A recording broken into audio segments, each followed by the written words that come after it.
Hey everybody. Oops. Hey everybody. My name's Ed. Okay, so today we're going to do another trade review. And today it's going to be The Unknown Soldier of DC Vertical Comics. This is a trade from 1997, written by Garth Ennis and drawn by Killian Plunkett.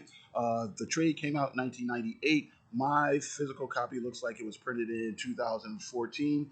And here on the back cover it says, "War is hell, meet the devil." In the front lines of World War II, he did the dirty jobs, a nameless, faceless covert operative known only by the code name Unknown Soldier.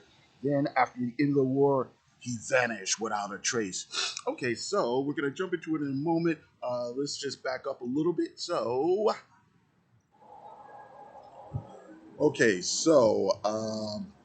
The Unknown Soldier, he is kind of a sort of a military intelligence agent whose face is normally covered by bandages, but will frequently use disguises to carry out various missions. Originally, the series was set during World War II, but later comics show the soldier be operating in other conflicts throughout the years. So there's been different series throughout the decades featuring the Unknown Soldiers. The original version was by Robert Kanigher and Joe Kubert, starting in Star Spangled War Stories, which eventually changed his title to Unknown Soldier. There was a miniseries written by Jim Osley, who now goes by the name Christopher Priest, and was drawn by Phil Glasconi in 1988. The version that Garth Ennis did is from 1997, which we'll be talking about today. And there was a later version starring a new character with the same name in 2008. So, creators Garth Ennis has been in comics since the 80s, probably best known for his work on DC Vertical Creature and Marvel's Punisher, Marvel Knights, and Punisher Max, plus many indies over the last several years. The Boys, which was turned into a TV show, and this frequently deals with themes of war and espionage and crime and dark humor.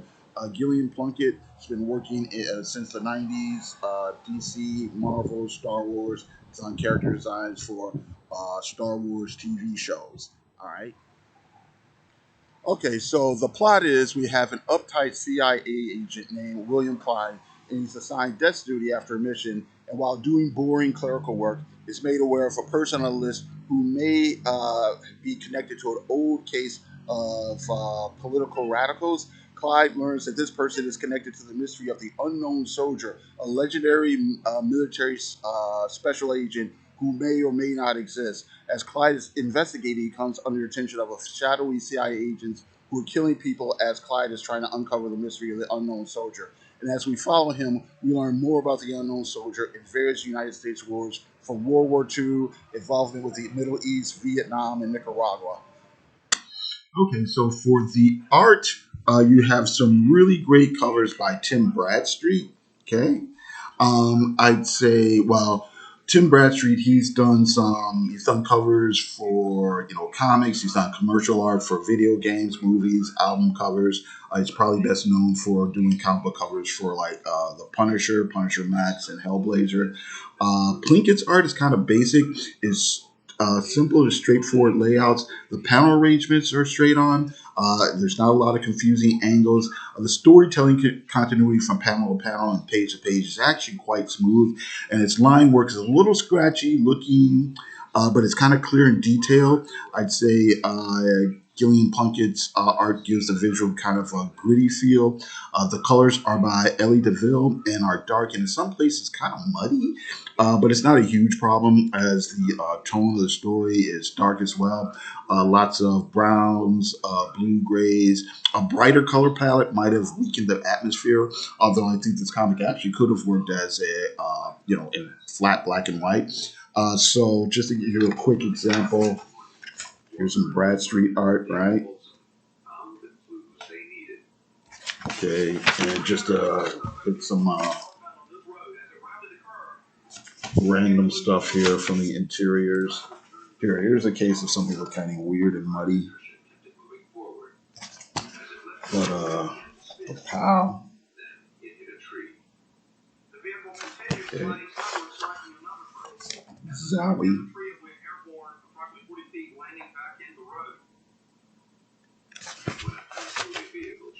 See, again, it's kind of dark and muddy here.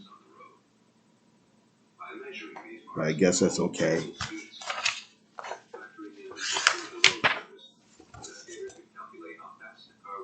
They're kind of simple, straightforward layouts.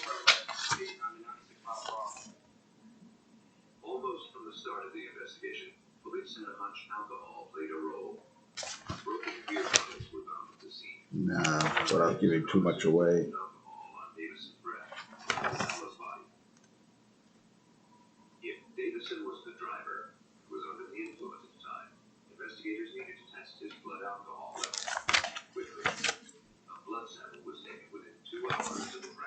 Yeah.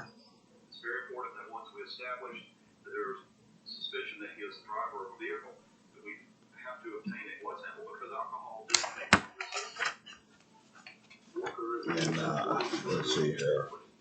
There's something else.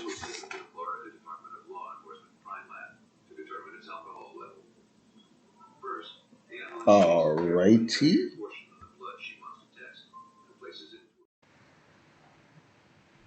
So the story explores like the horrors of war and touches on United States complicity in the horrors and atrocities abroad.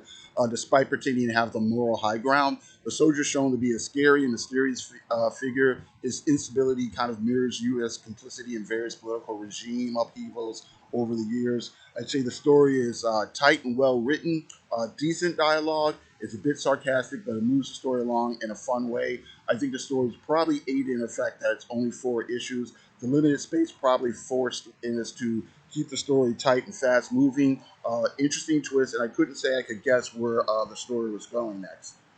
Well, okay, so the main character is actually CIA agent William Clyde. He's wholesome, humble, driven, competent. The CIA guy, you can probably see him as a stand in for the optimistic yet naive American public. Another character is the assassin lady. Her name is Screwball. She's angry, sociopath, awesome fighter. And while somewhat humorous, is kind of a thin character. The character could be seen as maybe an indictment of the extremities that the U.S. military is willing to go sometimes in order to achieve its goals and sometimes the failure of such goals. The unknown soldier, his true identity is not really revealed here. It's suggested that he might even be a little unstable. His growing instability appears to mirror the United States' complicity in various political regime upheavals and conflicts over the years.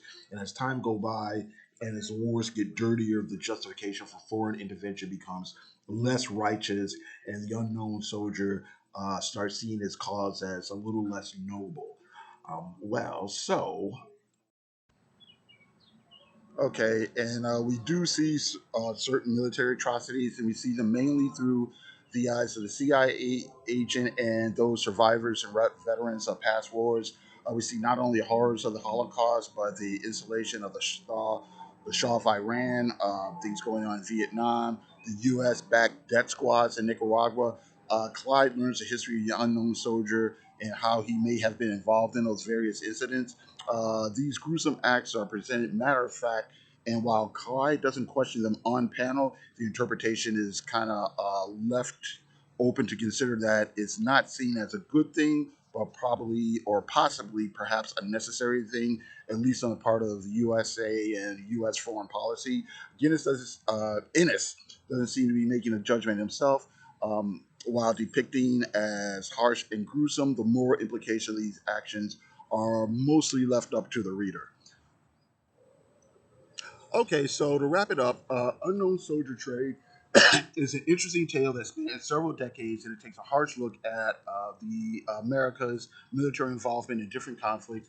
It's a decent mystery suspense story that intertwines espionage, moral ambiguity, U.S. foreign policy, and a little bit of history. The art isn't amazing or groundbreaking, but it is straightforward and suited for the subject matter. The plot is tight and fast moving with decent ironic speech and occasionally dark humor. On Soldier's fast paced, engaging. While not a masterpiece, it's definitely worth a read. All right, so that's it. Thank you very much for watching. I do appreciate it. You guys have a great day. Thanks.